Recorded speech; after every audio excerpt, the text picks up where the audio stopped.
All right, let's do this. Peanut, if you're staying in the room, no talking.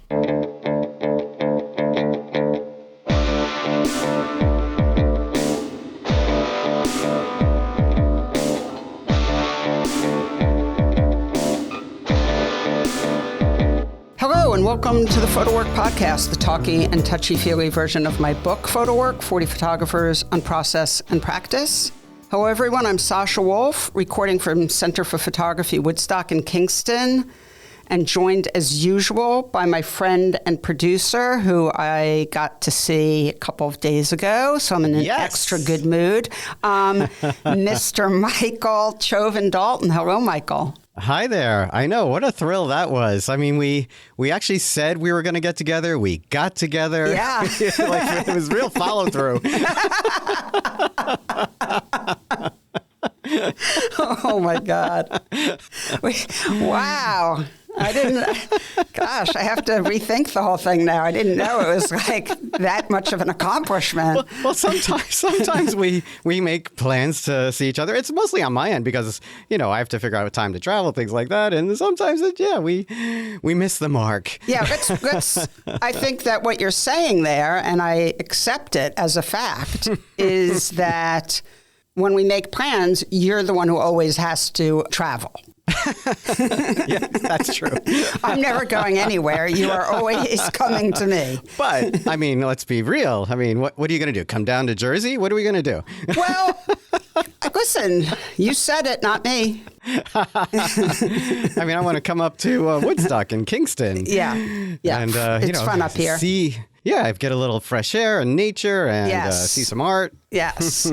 Yeah, one of the magical things about this area is you get art and nature, which is really pretty special. So let's tell folks why you were what here. We were doing. So the occasion of our most recent hangout, which was 2 days ago, was the opening of the winter shows at CPW, which I had talked about, I think, in the last podcast. So I'm not going to go through the whole list, but you came up for that. It was an incredible event. What an event. Wow. I just want to say, actually, I texted Brian Wallace, the executive director of CPW, on Sunday morning. Like, I could not, like, I was bursting with just... I don't know how to describe it. Like, Brian is a friend of mine, someone who I love, I'm so fond of. And what he's done here in such a short amount of time is so incredible. So basically, it was absolutely packed. There were hundreds and hundreds of people here. We're talking about a night that would keep most people home. Right. It was incredibly cold. It is in Kingston, New York. It wasn't New York City. So many people came up from the city. People came from all over to be at this event, not just because quality of the work. And honestly, of course, that is a big part of it. They opened 4 extraordinary shows. Amazing shows. Including an exhibition by our guest on this episode, Ocean Vuong, and we will get to Ocean. But Brian has created such an incredible sense of community. This is like the hub for the photo community now. It was like the who's who. I felt like it really was. Where I turned, I saw someone I knew and was just so happy to see. You came up with your students. I know. My students were blown away. By the way, shout out to Ray Meeks, who spent a nice amount of time with my students talking to them. That was really generous. Well, Ray is very generous, and that comes up quite a bit in this episode. So this is like this episode, a lot of love for Mr. Meeks. Which he deserves. But just really an incredible evening. The energy was just so hard to describe. It was just like buzzing and engaged. And there was so much socializing, but there was also so much close looking at the work. And CPW, the exhibition spaces are really large. So even with hundreds of people here, you could really get in and see the work. It wasn't one of those situations where you're like, oh my God, I can't even see anything.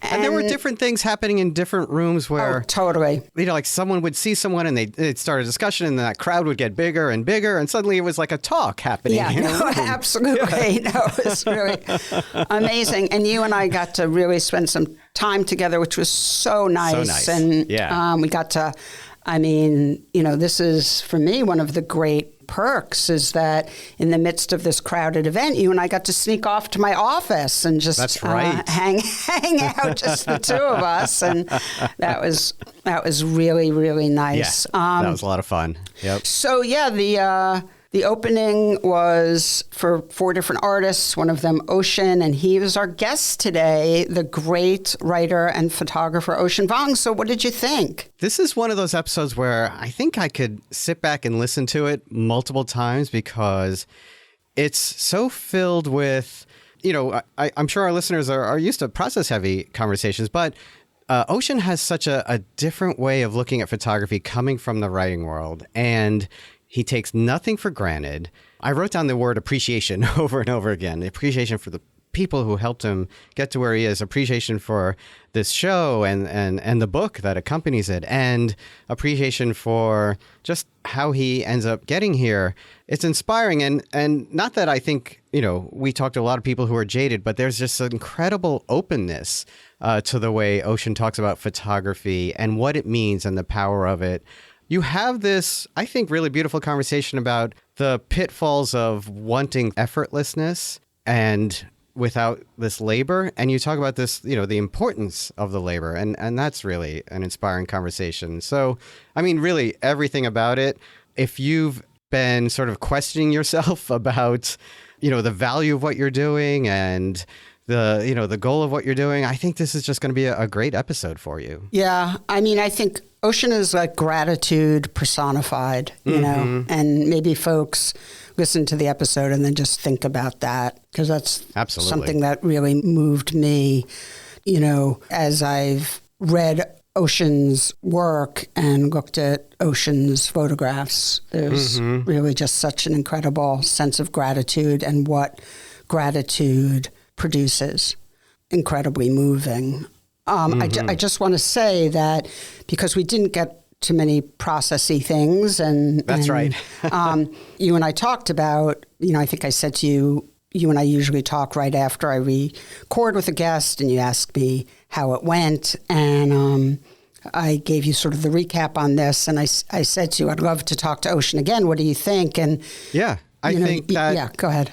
Getting to that, the more process-like questions would be also fantastic. But I love the way you connected with Ocean on film and literature and just more the philosophy and fundamentals of creativity. Totally. I think this is what this episode is about. Yeah. Well, with that in mind, I did ask Ocean the other night at the opening if he would come on again, and he said absolutely. So we'll get it all. Well, kids in a candy store. Absolutely. Well, Michael, why don't we get to it? And I think I can say in all sincerity that this was also one of my favorite episodes. So I hope everyone enjoys it as much as you and I. So if you don't mind, please take it away. My pleasure. And here is your conversation with Ocean Vuong.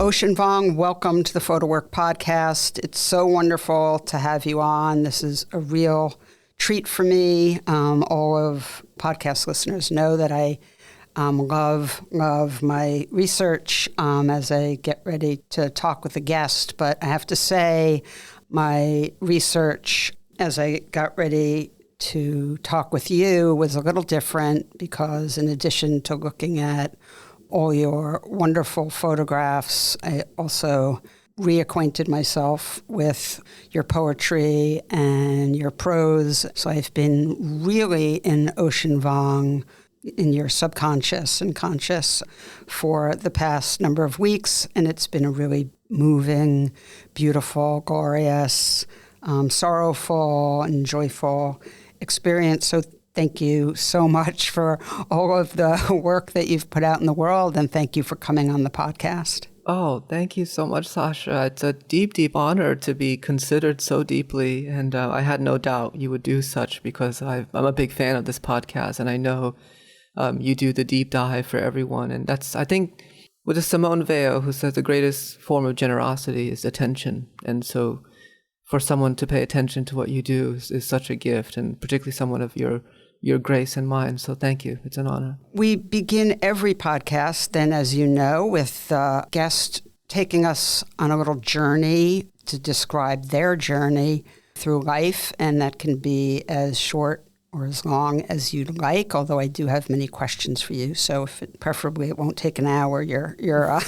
But please tell people about yourself and whatever you think is relevant for them to know. I suppose I can narrow it down to my life as an artist, because that's what people know me as, a writer and artist, which is an errant life. It's a life that I fell into. I grew up in a working class community in Hartford, and the choices growing up was factory, where my stepdad worked. He worked in the Colt manufacturing, which made a screw for the Colt Magnum. Nail salon work, which my mother did.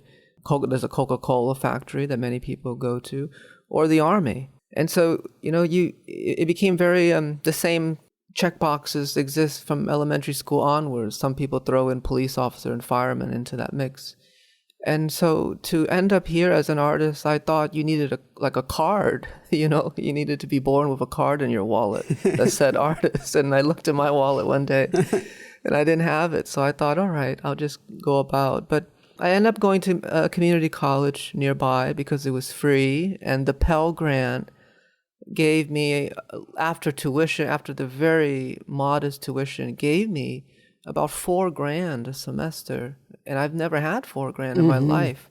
And so I think that was my motivation to go to college. I said, gosh, if I can ride my bike to this little school and get $4,000 per semester, I'm in the golden years. Mm-hmm. At the time, there was all these kids who I knew were in these DIY punk bands. We were kind of these skater punks, We would do Food Not Bombs, which is a program in Hartford, Connecticut. You go every weekend with your skateboards, and then you volunteer to cook vegetarian food for houseless people. And it was very youthful. It was very cool, and that was kind of like where I had this radical anarchist youth. But I never thought it as an artistic impulse. I just thought that's what you do. And then one day my friend said, we're in a punk band. You unfortunately have no musical inclinations. So why don't you? So he threw me. You're the photographer. Well, yeah. Well, he threw me a Nikon D40. He brought brand new, and then he said, "Can you just shoot flash in the corner of these basements, and then just so we have some stuff for MySpace at the time." And I would just stand in the corner in these bars and house shows and just shoot flash with my eyes closed, sweating. And then I would look at them. I would look at the frames inside the digital camera afterwards, and something started to click. It's like this natural impulse of understanding the medium that it was never brought to me in any academic way. And I realized that I was punching holes out of time. But instead of an actual hole puncher, the world remained the same. And when I reviewed the frames at home, I realized that when you took out the things outside of the frame, it becomes a different world. I was like, I stood here. I saw what's to the left, what's to the right, the top and the bottom, but now I'm looking at something else. What has ejected this world captured in the image into a different plane, whereas the dynamism, the mythologies are warped? I'm seeing a different world. And I was so infatuated by that. And I think I went to the library, to the photography section. Unbeknownst to me, there was one. And it was the size of maybe, the entire photography section was the size of maybe 2 microwaves. And yet inside that is where I found Dido Moriyama, Nan Goldin, Larry Sultan, Todd Hido, Sally Mann, Arbus. My mind was just blown. And I was seeing in much more resonant ways the same thing I was seeing in my little random shots that I was taking. And then I found Chris Killip's punk shows. And I was like, holy crap, my head was just blown off. And I said, wait a minute, I don't know what this is, but I guess I'm doing this thing. And I still didn't think anything of it, so I think I just kept doing that. And I would just take the photos and just throw him the camera. And then that was it. And so my impulse as an artist started with photography, but I didn't know it was art. Neither did I imagine poetry was art either. It was just kind of what I failed into. I kept doing it, as a kind of communal act. And then I went to New York to go to business school as like a good immigrant son, try to progress in the upward mobility and get my family out of poverty. And I dropped out after 4 weeks. I couldn't do it. And through multiple other failures and grace of luck, I ended up as a poet. And you obviously have had a very, by sort of conventional and even unconventional measures, I guess we'd say, a very successful career thus far as a writer of poetry and of novels. And it seems like at this point in your life, you're really starting to take a look at your photography with some of the same rigor and seriousness that you create your written work, and start to really shape and mold and consider what these pictures mean to you and what they might mean or what they might give to other people. And you have a large show coming up, opening on January 31st here at CPW. That's will be accompanied by a really spectacular artist book. I think you all have made 350 copies of, I have mine reserved, of an artist book that is a collection of these photographs and some really beautiful writing as well that weaves in and out beautifully, like it's very, the way it's placed on the page and the number of lines and the sentiments and the descriptions in the prose sort of moves along like water through pages and interacts so beautifully with the photographs. So this is a really big moment, I think, to stand up and say, I am also a photographer, and I believe my work is worthy really of sharing with people and asking them to spend time and consider it. So how did you get to this point? I mean, it's really a gift to all of us. I think the work is incredibly moving and is a gift. That's my opinion. But how did you arrive here at this wonderful spot where you're joining our fantastic photography community? Thank you. That's so kind of you. I don't think I can take any credit for what's happening on Saturday. And I don't mean that to be coy. I think, watching Raymond Meeks and working with him and Vlad and Marina and Adam, who's a master printer, Marina's vision, she reached out asking to me to collaborate on the show. And Raymond Meeks has been someone since the Jumpers I've been, infatuated with. I mean, I think he's a visual poet. Mm-hmm. Yeah, I'm just so moved just thinking about him because so the funny thing was that I'll tell the story of getting to CPW, and then I'll tell the long story of how I got here in photography. But I go to CPW for the first time, and I was meeting Marina and Adam and Brian. And I said, you guys have this series of talks, and you have one of my favorite photographers, Raymond Meeks. And I just want to thank you for having that, because I learned so much listening to him talk, and I'm just so thrilled that I can even be in the same space that he gave a talk in. And then they said, "Oh, Ray's upstairs." And I thought they meant like he had they had a print upstairs. You know what I mean? Like how people sometimes say, "Oh, we have one of those up there." And I said, "Oh, I'd love to take a look. What print do you have?" And he's like, "No, he's sitting on the 4th floor." And I said, "What?" And I thought it was some kind of as he always is. Yeah, I didn't even know that. I didn't know that he like lives there, you know. So we go up, and it's almost like in a video game when you meet the final boss, you know, like we go up and we see we see Ray behind this giant wooden desk, and there's prints, and he's like there's chairs, there's wood. He's like a mason, a woodworker, a mad genius, a chemist. And we both recognized each other, and I was so thrilled that he knew anything that I did, you know, and we just embraced like kindred spirits. And I just felt, and I must say, Sasha, I've been really blessed to know a lot of artists in my short career. I've never met anyone who loves making art, whether it's his or other people's. Whether it's printing, you know, he was helping me print gelatin prints for the show. And I have never seen another artist who loves art making in every single form the way I witnessed it with Ray. Like, this man could go in on a Sunday and just the thrill and the love for making images and objects is so moving for me to even see.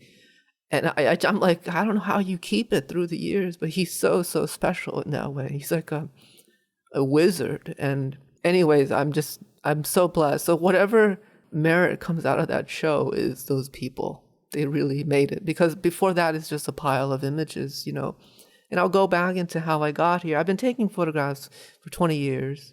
Of course, you know, you look at those books that I saw in that library, and you never think, oh, I never even thought, oh, I should have one, or how can I have one? I just thought, oh, there's a pipeline for this, and I'm not born into it, so that's fine. But I won a local contest for my poems in this little journal called the Connecticut River Review when I was about 18. And it was my first, like, it was an adult contest, you know, like I was so happy because it was not like a specialized thing. It was for everybody, you know, around all ages. And here, little old me, like a teenager, you know, I was so proud. I got the journal back, and it was a small local journal, but I ran to my mother's nail salon and I said, Ma, look at this. I didn't waste my life. This whole thing about poetry. Here's my name in print, and it's not a government document. It's not taxes. It's not a detention slip. It's not a bill, you know. And being a typical mom, you know, she looked at it and she flipped the journal and she says, "Oh, they only gave you one page." I said, all right, Mom, come on. You know, I said, who are all these other people? You should have the whole book. I said, all right, well, you know, it's a start, okay. But then her face fell, and then she said, "Oh, I wish I could read it." And in my foolishness, you know, in my little vanity, pride, triumph, I just was so stupid that I forgot. Of course, my mother can't frickin' read in any language. You know, here I am thrusting these you know, petroglyphs in front of her, and I realized right away that my triumph, if I were going to pursue this art as a poet, was going to take me further and further from her comprehension. And we both got really sad, you know. It just deflated. Yeah, it's heartbreaking, yeah. And so I went back to my friend who I was borrowing the Nikon. I said, "Can I just borrow your camera, just shoot my neighborhood?" And I was, you know, of course, you find Eggleston in the library and you see these frames. You know, at that time, I think Alex Sof was coming out with Sleeping by the Mississippi, so there was a copy of that. And I wanted to show my mother where we lived. And, you know, in like a working poor environment, I didn't realize this until I left Hartford and talked to other people. But like, I never saw my mother walk in our local park, which is like in a retrospect, such a normal thing in that neighborhood to not see your mother experience recreation. But in retrospect, I was like, oh my gosh, I can't believe I've never seen my mother walk in a park, our local park. Her life was this triangle of nail salon, factory, grocery store, post office. On Sundays, sometimes we go to the mall, right? We drive 35 minutes to the mall. And so I wanted to just show her where we lived. And I took a bunch of photos and I printed them out at CVS, as one does. And I handed her a stack of prints. I said, Mom, look, this is our town. This is our neighborhood. This is where we live.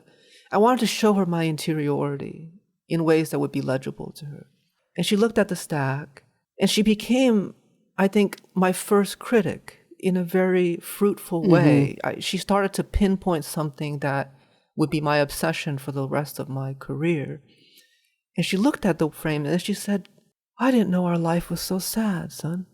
And I was so surprised, because I saw beauty. I saw these rundown mills, these empty streets, these train tracks, I was also so taken with William Gedney's work when he was doing the southern shots in black and white. And I saw so much beauty. And she said, it's so sad. And the word sad in Vietnamese is buông. And it has a different connotation than simply sadness. It's closer to the Japanese mono no aware, which is like the sadness and beauty of things leaving. So a common phrase for a Vietnamese person looking at the sunset would be buông. Oh, buông quá. It's so buông, so sad. But it's not like grieving, pure grieving. It's more like there's beauty in this wistfulness, fleeting time, right? And I started to continue to take photographs of her and then our neighborhood and our family. And I started to study photography as I was. I was taking photographs of my friends, skateboarders. And I learned that, I started to realize that taking a dynamic, well-composed photograph in the tradition of photography, which is robust and myriad, was actually improving my writing. I wasn't just taking frames as reference to, oh, this is what a motel looks like so I can describe it, but spending time taking a strong photograph embedded this subject into my brain in ways that taking a snapshot wouldn't. So then when I was describing the work later, the subjects in my novels and poetry, they were much more cinematic and dynamic because I spent embodied time taking the photograph. So I still feel very strange about what's going to happen on Saturday, Sasha, because I'm in this kind of fraught space wherein my entire body of work was all procedural work. It was I never made this work with an eye for it to be shown, like most, young photographers aspired, they aspired to get a photo book. And so this is all backstage work, but it was serious work, but it was all just for me and my family. So I feel actually more vulnerable with photography than I do with my autobiographical writing, because in writing I can do smoke and mirrors. But in photography, I don't edit most of my work. It's just light touches that you would do in a dark room, dodging, exposure work. I don't use Photoshop. I don't do the fancy stuff. I want it to be historically true to how I experience. But that also means exposing myself to, like, a photograph basically says, this is where you stood in historic time. And that's kind of a new realm that I never expected to be in. So this is very, very fraught, I think, for me. And I still don't know how to feel about it. But I made the leap because I after talking to Nan Golden in 2022, she was shooting me for the cover of Document Journal when I was releasing a book. And Nan is so special because usually you do these shoots and it's like a fashion photographer. They're blasting away. It's like 500 frames in a half hour, and then they're done. And with Nan, we were in the St. Mark's Church courtyard, this historic poetry place where Patti Smith, Allen Ginsberg, David Warner Rovitz, Peter Hujar, Eileen Mile, it's an ongoing historic place, a beautiful place of artists. And we were just talking, and she would take a frame and then talk for like 5 minutes, smoking the whole time, shooting, I think like on an M6 or M8. And it was just two people talking in the courtyard. And we just forgot. She said something at one point. It's so beautiful to me. It's so moving. And she said, we were talking about photography because I was telling her everything I'm telling you now. I said, I took photos, blah, blah, blah. And she said, Ocean, sometimes the world is so beautiful to me that I wish the camera wasn't in the way. And I said, what artists would would be so courageous and true enough to say that. Sometimes I want the world so much that I'd rather not have the medium that made my world. That I would rather forsake the very medium that gave me this life because I want to be in closer contact with life itself. And we would just go on this long talk. And we kind of forget the assignment. And we had like these people from Hermes. Like it's so funny because I don't know what Hermes is, but they were coming in and styling me, and I was like, Hermes, the messenger god? And they're like, oh my God, no, it's Hermes. Are you kidding? And I was like, and then was just like, never change. Just, me and my partner had no idea what this was. And she was just like, you guys should just stay this ignorant of all this stuff. But then she turned to me and she said, look, if you're doing something for that long, why don't you try sharing it? You don't want to betray that impulse of being an artist for so long. And she mentioned, I was telling her, but all this stuff is just procedure. I don't know if I should show anything. She said, and then she mentioned Richard Billingham's Raise a Laugh, which of course I learned was this, handheld work, snapshots meant for a painting. Like it was all supposed to be referential work for his paintings, but that of course became a central project. So the idea of the process being a project, but I didn't have any leeway, so I just thought, and I think Nan, she said that without seeing any photos of mine. And I think she would have said that to any young starting out photographer who's never shared their work, because that's the kind of person she is. But it's Nan Goldin, so I took it to heart. It's one of my heroes. And I just never stopped thinking about that. And so my only method was Instagram. So I just started sharing batches of my work on Instagram. And then that's when, gallerists and museum curators and editors started reaching out, and it kind of snowballed in a way to where I'm at now. It all started because of that. But I think that in some ways you have to say, now I'm going to share this, and after I jump off that cliff, make that decision and jump off that cliff, while I'm flying through the air is the time to start then thinking about, the rigorous work of putting together a body of work is going to come for many people, like I think you, in the time after you decide to share, because that's when you have to make real decisions. Yeah. And so it's fine to be exactly where you are right now. It is the process, and you have to just walk through it. You have to get through it. And, it's a beautiful thing, in taking it seriously, even if you were anxious and had some feelings of, who am I to be asking people to look. The intelligence and the sensitivity that was already there in the individual images attracted, wonderful people who you've mentioned, and together you have collaborated to do all the things that, must be done. The hard work of editing, of sequencing, of putting parameters in place to determine what story or stories do I want to tell here. I have to make choices. And all those things are part of the process, and they don't often happen in the shooting. They often happen for many artists later. And so you're right where you need to be. And I'm really sympathetic to, the idea of the sort of, how did I get here? And oh my gosh, what am I doing? Asking people to spend their time and attention. But it's really, there's nothing more beautiful than sharing. And, we're all so grateful to everyone who does. And I think that, it's trite, but it's like you have to start somewhere, and then just keep moving forward. And, you already have such incredible skill and instinct around the editing process. What's more brutal than editing a sentence? I mean, so you have those skills and that discipline already, and that's like such a huge part of photography. So it seems to me like you're, like I said, right where you need to be. Oh, that's so kind of you. Yeah, I must say, like, I think with writing, it's something that you do pretty much alone, because you don't really get an editor until you accomplish something.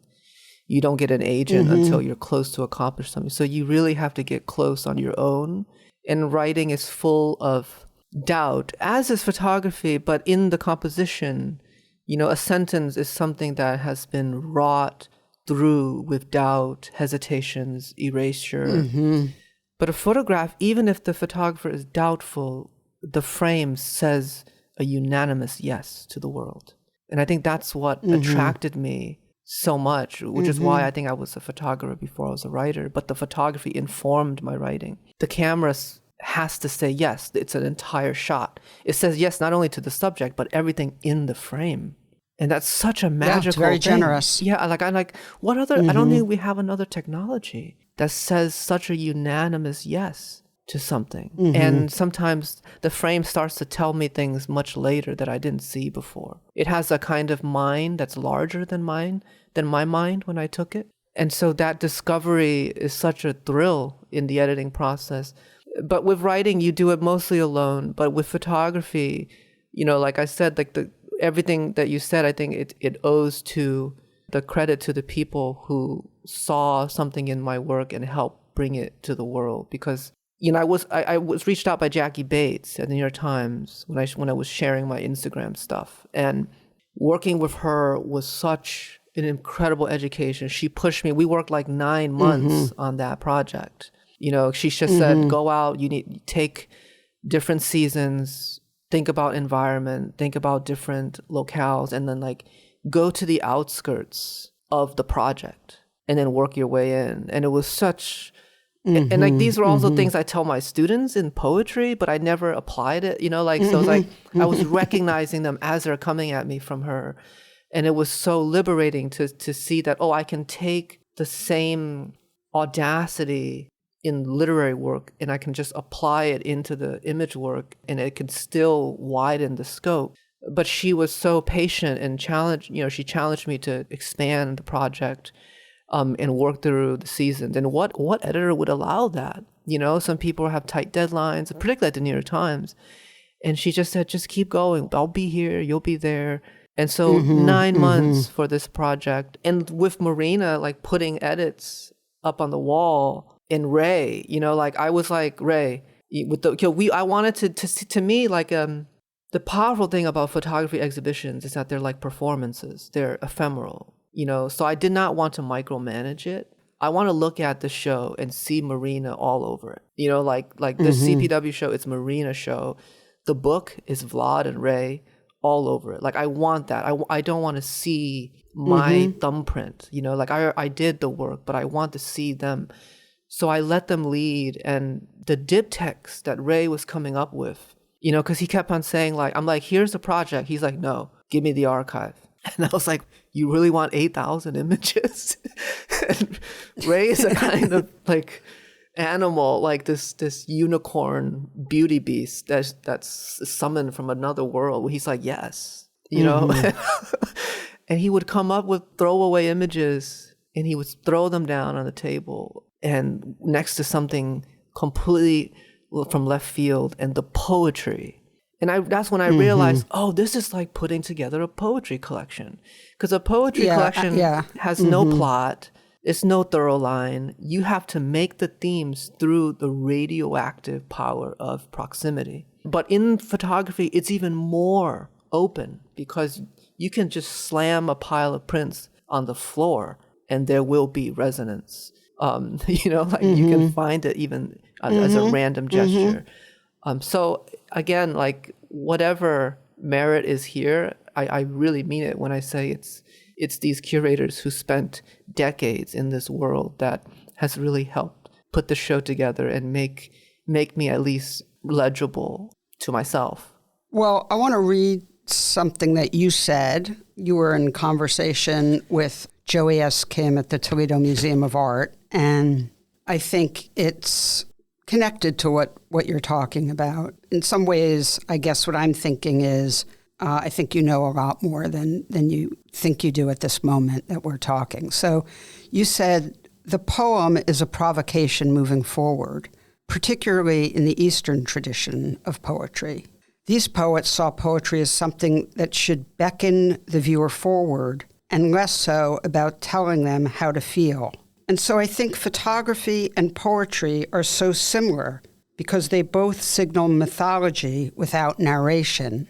And so they're built on tension alone. I thought that was very beautiful, hence why I wrote it all down. But I think you know exactly what photography is and this beautiful connection. And so you being a poet and a photographer, I think makes perfect sense. I do want to ask you a little bit about that balance between how you think about, and, you know, if you want to talk about poetry, that's fine, photography, whatever, but how do you think of the balance of legibility and where you want to be on that scale? Because this is, you know, something I think about a lot, and I think, you know, most people who are deeply committed to art and to photography think about, and I see it also, of course, as being very connected to poetry, which, depending on what poet we're talking about, can be either very opaque, you know, I don't know, Emily Dickinson maybe, or very, very transparent. Like when I was younger, I was obsessed with Raymond Carver, maybe because I understood it. But, you know, Raymond Carver, a lot of people probably don't realize, in addition to being a wonderful short story writer, was also a poet and wrote poems that were extremely clear and really not challenging as far as legibility goes. So, you know, how do you think about photography, we'll just say, and that legibility and where that tension should be? I mean, it's a perennial question that I'm teaching now. So, you know, my students are all in my head, and all 30 of them. And I think that's a question they always tackle. And I tell them that it's a lifelong balance, and you'll have phases. You'll have your more legible phases, and you'll have your more opaque phases. But I think it was always helpful for me to not consider the audience. I say often, the greatest respect you can have to an audience is to ignore them. Because when you start to imagine an audience, and especially like a politicized body like my own, queer, working class, Asian American, blah, blah, blah, whatever they want to put on you, it's a difficult kind of matrix to navigate, because on one hand, these are all true, but then the culture, you know, journalists, even curators, editors have a different vision, a very reductive vision of what these things are. And so, like, I love like what Teju Cole said once. So he says, a hyper-politicized body, the greatest rebuttal to a body that's hyper-politicized is to work through specificity.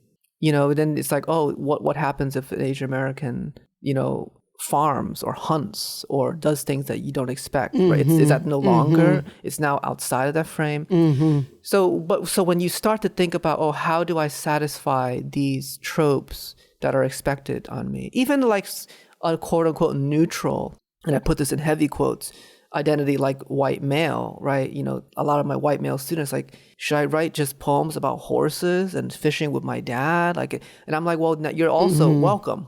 You're trapped. You're starting to see the trap that identity is, right? And you're starting to see the trap of audience. Like, you think people want that from you, but what do you want? And so I think for me, the North Star is questions. What do I want the medium to do for my consciousness? So what I love about multidisciplinary work is that it's very antithetical to how art usually traffics in our country, which is first and foremost through specialization.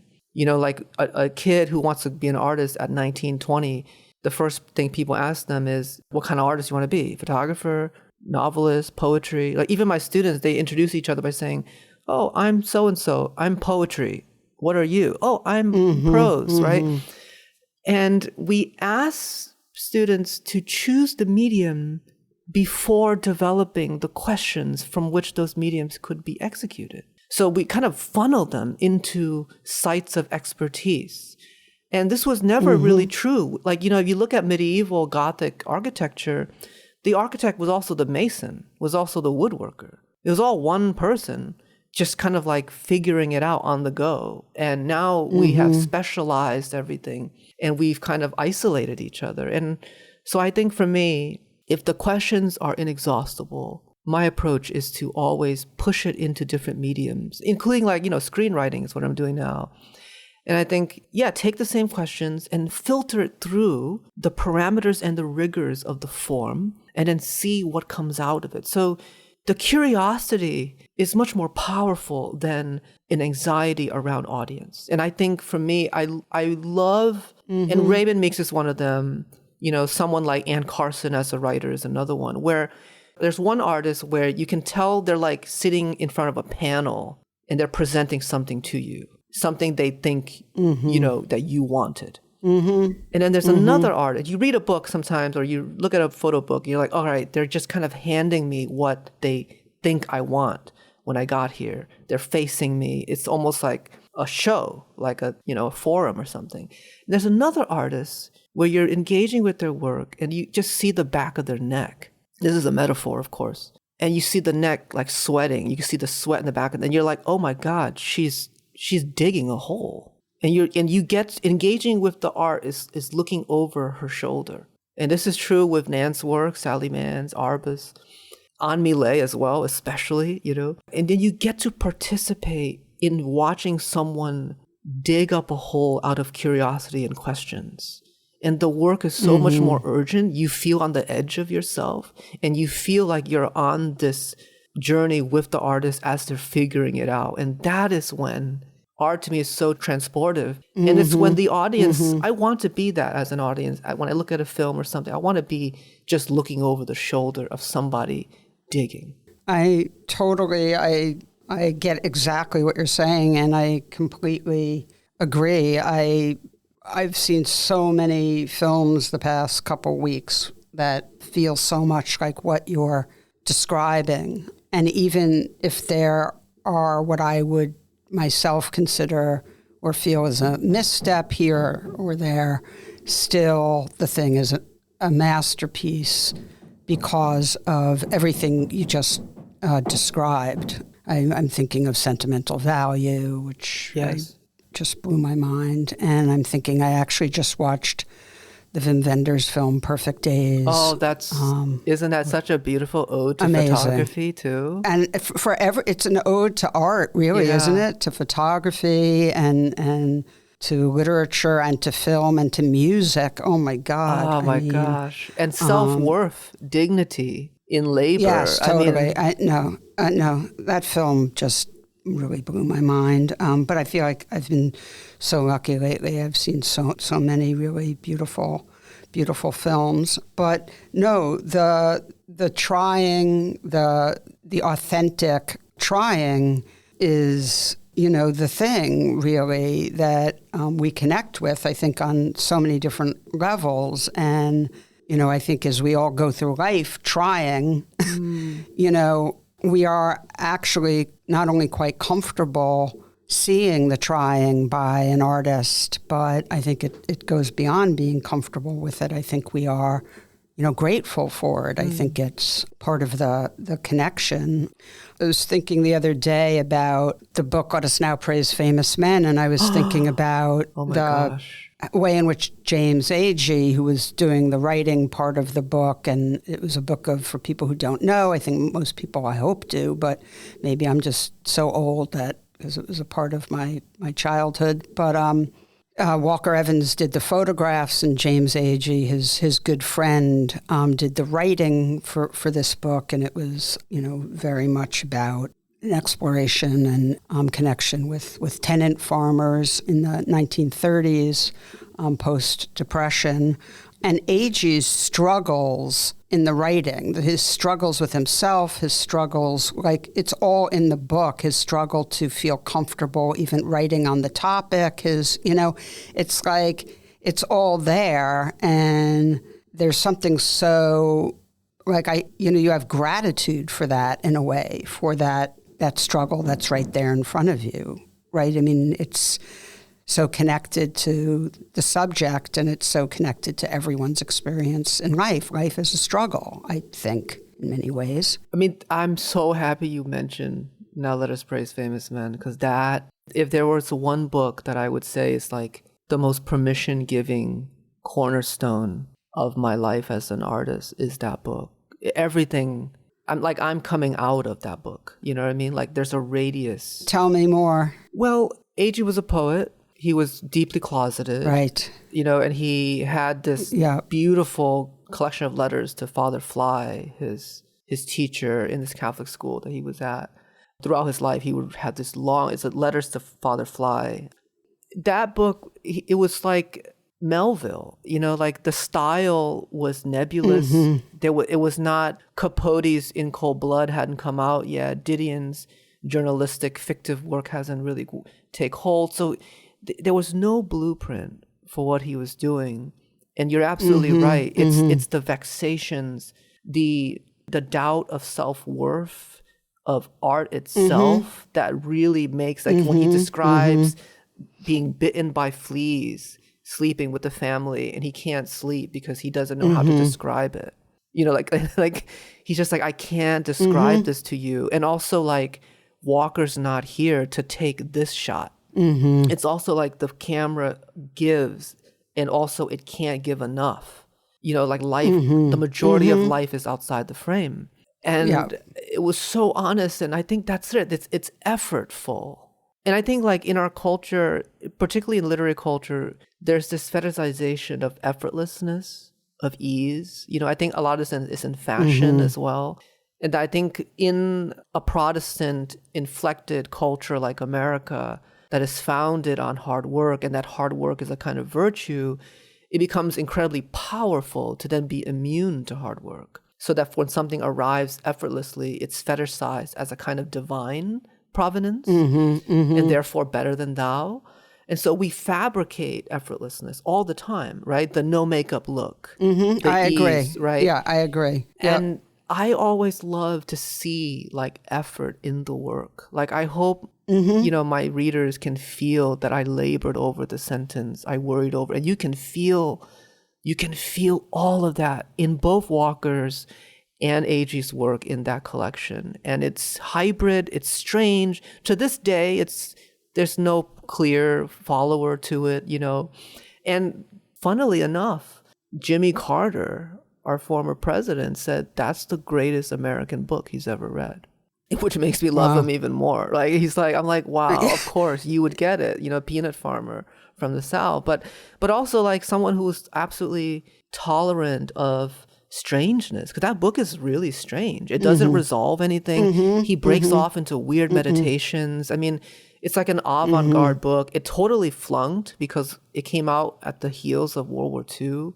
And it took a long time to kind of really salvage A.G. And he really beat himself up for that, and he never really recouped. But there's what you said about effort and trying, Sasha, was so illuminating, because there's a kind of novel strategy, and it's true with filmmaking too, where one way to kind of bring sympathy and camaraderie with your protagonist is to show the viewer the protagonist attempt to do something rigorously. So if you depict someone trying to tie their shoes and failing, or trying to clean up a bag of garbage that's spilling everywhere, like these little moments, like Kenneth Lonergan is really good at this, particularly in Manchester by the Sea. You can just, so he sets up this intimacy with the protagonist by showing labor. And that's so brilliant. And I think like Malick does this a lot too, like labor and work. And I think that's also true with a lot of photography. You show people doing work. This is true with Gedney and Evans. And there's a kind of kinship that comes when you see somebody trying. And it's so interesting that a lot of times in the art world or literary world, we kind of ignore that, or we pretend that trying is like blasé, or if you try or you have effort or something, you've been duped into trying too hard. Like a derogatory term is a try hard, right? So I just love that. It just clicked to me that that's actually a major part of how we evolved as human beings, is when we see somebody struggling to do something, we're compelled to be closer to them. I mean, I don't trust anything I do too easily. I mean, I really believe in rigor and in repetition, and maybe you wind up back where you started. That's fine. But, I once heard, I think it was John Irving say in an interview, this was so long ago, that he could spend like a day on a sentence. And I've never forgotten that because, first of all, this is when I was still in my younger years writing scripts and making films. But I found it so liberating because I was just like, yeah, this is hard. Like, it's hard, and it's fine that it's hard. The thing is to not be worried that it's hard and not think there's something wrong if it's hard, or not be mad that it's hard. It should be hard. Creating something out of nothing is difficult, and something that doesn't have, it's not a math equation where there's a right answer. Yeah. So not only are you creating something out of nothing, but you actually have to decide when it's done, not when it's right, because there can be more than one right. Yeah. You have to just decide when it's done. This is so complex, and it should be difficult. And so I hail difficulty, and I feel myself, most gratified when I go through the muck and the mire of working on something. I know that I've looked at it from every different angle, and then at a certain point, you put it to bed, and that's fine. But that's what I see in this, beautiful book project that you and Ray and Vlad have done. I see trying, and I see effort. And that, to me, as a viewer, I will match that in the viewing. You've given hard work to me, and I'll give you hard work back. That's the deal, so... That provocation. So we're sort of coming to the end here, but I'm very grateful for what you're offering to us, and I can't wait to see the exhibition, and I urge everyone from wherever to make the journey up here to CPW. As I said, the exhibition will open on January 31st, which is very soon. And the book, folks should order the book. There's only 350 copies. It's probably already sold out, but you never know. And just thank you so much for talking with me today. It's such a joy. Oh, thank you so much, Sasha. It's a deep pleasure to think through some of these things. And I think you're so right. Doubt is often seen as an obstacle that you have to break through. But I think, what happens if we think of doubt as a collaborator?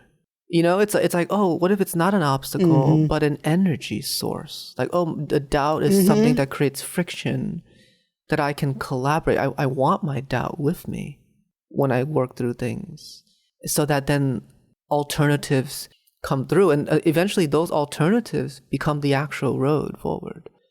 And it's such absolutely. It's so many times, and I think I have such kinship with that John Irving sentence quote, because a lot of times what we don't also realize that you can spend a day on the sentence and then you never use it, but that doesn't mean it's lost. It doesn't mean it's lost. But that's okay, of course. Yeah. Of course. Isn't that's the process? Yep. Isn't it just the process? Yep. It'll take you to the right sentence.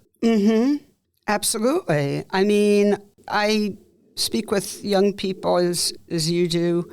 You do regularly as a professor. I do sporadically, but it's one of the sort of first things I have to sort of disavow them of is this idea that if it's really, really difficult, they're doing something wrong. It's like, it's the opposite. Yeah. If it's really, really difficult, you're trying, you're really working at it. And that's great. And maybe there will be some crazy lucid moments where it'll all tumble out. But that's not the norm for any artist. Yeah. And, that's wonderful. And if one's lucky, maybe unlucky because maybe they think it'll happen again and again. But the process is tough, whether you're writing poetry, whether you're writing a novel, whether you're putting together a body of work of photographs. And it's important to find a way to love that process and be,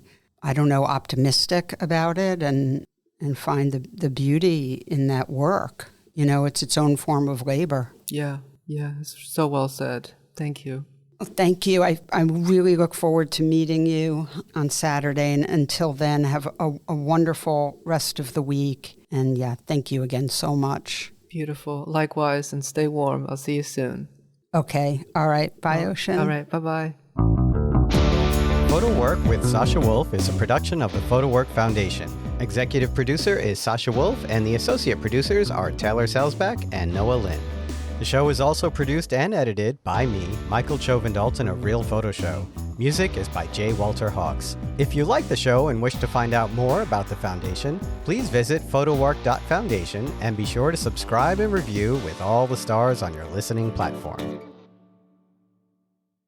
Mystic about it and find the beauty in that work. It's its own form of labor. Yeah, it's so well said. Thank you. Well, thank you. I really look forward to meeting you on Saturday. And until then, have a wonderful rest of the week. And thank you again so much. Beautiful. Likewise, and stay warm. I'll see you soon. Okay. All right. Bye, Ocean. All right. Bye-bye.